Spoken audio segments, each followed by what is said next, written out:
ನಮಸ್ಕಾರ ರೀಪ್ಪ ಎಲ್ಲರಿಗೂ. ಖಡಕ್ ಜವಾರಿ ಕಾಕ ಮತ್ತೊಂದು ಏನು ಸುದ್ದಿ ತೊಗೊಂಡು ಬಂದಾನಂದ್ರೆ ನೀವು ನನ್ನ ಜೊತೆ ಅದಾರ ಭಾಳ ಉತ್ತರ ಕರ್ನಾಟಕ ಮತ್ತು ದಕ್ಷಿಣ ಕರ್ನಾಟಕದಾಗ ಪ್ರಭಾವಿ ವ್ಯಕ್ತಿ, ಹೈದರಾಬಾದ್ ಕರ್ನಾಟಕ, ಮುಂಬೈ ಕರ್ನಾಟಕದಲ್ಲಿಯೂ ಆ ವ್ಯಕ್ತಿ ಇವತ್ತು ನನಗೆ ಸುವರ್ಣಸೌಧದಾಗ ಆಕಸ್ಮಿಕ ಭೇಟಿ ಕೊಟ್ಟಾರ. ರಾಜಕೀಯ ವಿಶ್ಲೇಷಣೆ ಅದಾರ, ಸಮಾಜ ಸೇವಕರು ಅದಾರ. ಯಾವ ಮಂತ್ರಿ ಕೇಂದ್ರ ಆಗಲಿ, ಸೆಂಟ್ರಲ್ದಾಗಲಿ, ರಾಜ್ಯದಾಗಲಿ ಯಾವ ಮಂತ್ರಿ ಪರಿಚಯ ಇಲ್ಲ ಅನ್ನಂಗಿಲ್ಲ. ನೋಡಿದ ತಕ್ಷಣ ಕರೀತಾರೆ. ಅವರ ಧಾರವಾಡದವ್ರು ದೇವಾನಂದ ರತ್ನಾಕರ್. ನಮಸ್ಕಾರ ರೀ ಸಾಹೇಬ್ರೆ. ನಮಸ್ಕಾರ ಸರ್. ನಾ ಈಗ ಏನು ಟಾಪಿಕ್ ತಂದನಂದ್ರೆ 2 ದಿವಸದಿಂದ ಒಂದು ವಿಡಿಯೋ ಮಾಡಿದ್ನ. ಆ ವಿಡಿಯೋ ಎಷ್ಟು ವೈರಲ್ ಆಯಿತು. ಅದು ಸಮಸ್ಯೆ ಇರೋದು ಪೊಲೀಸರಿಗೆ. ಪೊಲೀಸರು ಅನೇಕ ಸಮಸ್ಯೆಗಳನ್ನು ಎದುರು ಹಾಕೊಳಕತ್ತಾರ. ಪೊಲೀಸರು ರಾಕ್ಷಸರಲ್ಲ, ರಕ್ಷಕರು ಅಂತ ಹೇಳಿದ್ನ. ಆ ಪೊಲೀಸರು ಬೆಂಗಳೂರದಿಂದ ಅಪಾಯಿಂಟ್ಮೆಂಟ್ ಆಗಿ 7 ವರ್ಷ ಆಯಿತು, ಅವ್ರಿಗೆ ವರ್ಗಾವಣೆ ಇಲ್ಲ. ಅದರಲ್ಲಿ ವೈದ್ಯಕೀಯ ಚಿಕಿತ್ಸೆ ಸಲುವಾಗಿ ಕೆಲವು ವೈದ್ಯರು ಸಹಿತ ಶಿಫಾರಸು ಮಾಡಿದ್ದು. ಆ ವೈದ್ಯಕೀಯ ಆಧಾರದ ಮೇಲೆ ಆ ಗಂಡ ಹೆಂಡತಿ ಟ್ರಾನ್ಸ್ಫರ್ ಮಾಡ್ಬೇಕಲ್ರಿ, ಕಪಲ್ ಟ್ರಾನ್ಸ್ಫರ್ ಮಾಡ್ಬೇಕಲ್ಲ. ಆ ವೈದ್ಯಕೀಯ ಚಿಕಿತ್ಸೆ ಸಲುವಾಗಿ ಅಲ್ಲಿ ಅಲೋಪತಿ ಆ ಮಕ್ಕಳಿಗೆ ಆಗೋದಿಲ್ಲ.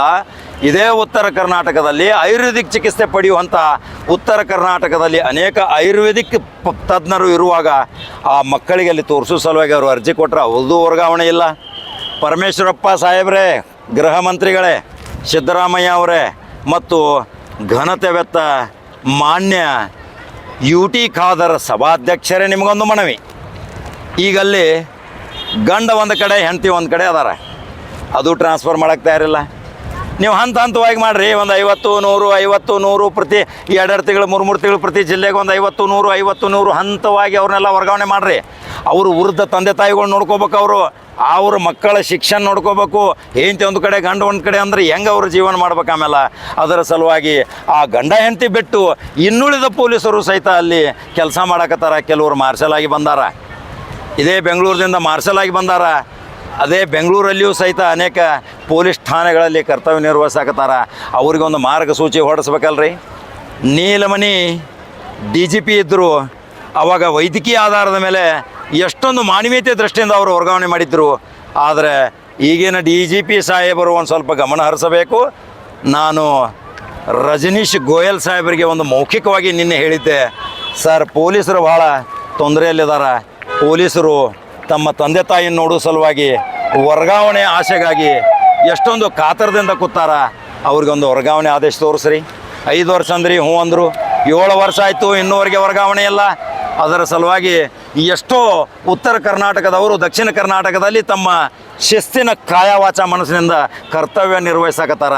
ಯಾಕಂದ್ರೆ ನಮ್ಮ ಜವಾರಿ ಪೊಲೀಸರು ಅಲ್ಲಿ ದಕ್ಷಿಣ ಕರ್ನಾಟಕದಾಗ ಇಟ್ಕೊಂಡು ಒಳ್ಳೊಳ್ಳೆ ಕೆಲಸ ಮಾಡತ್ತಾರ ಅಂಥೇಳಿ ಅದರ ಸಲುವಾಗಿ ಇಟ್ಕೊಂಡ್ರಿ. ಮತ್ತು ಹಂತವಾಗಿ ಅವರಿಗೆ ವರ್ಗಾವಣೆ ಕೊಡ್ರಿ. ರೀತಿ ನೀತಿ ಸಿದ್ಧಾಂತ ನಿಮ್ಮ ಕಾನೂನು ಕಟ್ಟಳೆಗಳ ಬಗ್ಗೆ ಏನು ವಿರೋಧಿಲ್ಲ, ಸರಿಯಾದ ಮಾರ್ಗದರ್ಶನದಂತೆ ಇದೇ ಅಲ್ಲಿ ಬೆಂಗಳೂರಿನಲ್ಲಿ ಇರುವಂಥ ಎಷ್ಟೋ ಪೊಲೀಸರು 7 ವರ್ಷಕ್ಕಿಂತ ಮಿಗಿಲಾಗಿ ಇದ್ದವರನ್ನು ತಕ್ಷಣ ಹಂತವಾಗಿ ಅವರವರ ಜಿಲ್ಲೆಗೆ ಅವರ ತಂದೆ ತಾಯಿ ನೋಡಲಿಕ್ಕೆ, ಅವರ ಮಕ್ಕಳ ಎಜುಕೇಷನ್ ನೋಡಲಿಕ್ಕೆ, ವೃದ್ಧರ ಆರೋಗ್ಯ ಕಾಪಾಡಲಿಕ್ಕೆ ಅದನ್ನು ನೋಡಕ್ಕೆ ಕಳಿಸ್ಬೇಕಲ್ರಿ. ಪರಮೇಶ್ವರ ಸಾಹೇಬ್ರೆ, ನೀವು ಭಾಳ ಹಿರಿಯರದಿರಿ.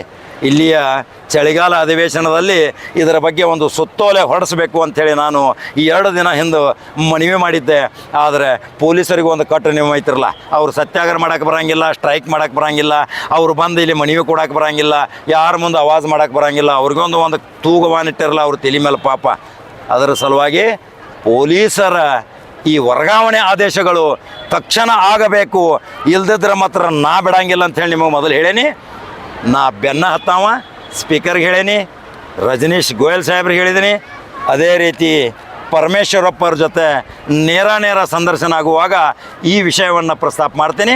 ಕ್ಯಾಬಿನೆಟ್ ದರ್ಜೆಯ ಸ್ಥಾನಮಾನ ಹೊಂದಿದಂಥ 9 ಮಂತ್ರಿಗಳಿಗೆ ಹೇಳಿದ್ದೀನಿ. ಇದೇ ರೀತಿ ಜಮೀರ್ ಅಹ್ಮದ್ ಖಾನ್ಗೂ ಹೇಳಿದ್ದೀನಿ.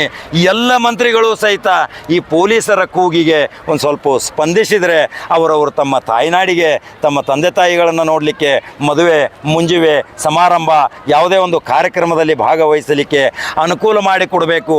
ಅನುಕೂಲ ಮಾಡಿ ಕೊಡಲಿಲ್ಲ ಅಂದ್ರೆ ನಾನೇ ಸಭಾಧ್ಯಕ್ಷರ ಜೊತೆ ನೇರ ಸಂದರ್ಶನಕ್ಕೆ ಬರಬೇಕಾಕೈತಿ.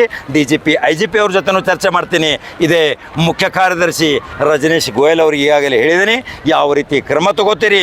ಖಡಕ್ ಜವಾರಿ ಕಾಕೋತ್ ನೋಡ್ತಾನ, ಕಾದು ನೋಡ್ತಾನ. ಮುಂದೆ ಮತ್ತೊಂದು ಎಪಿಸೋಡ್ದಿಂದ ಬರ್ತೀನಿ. ನಮಸ್ಕಾರ.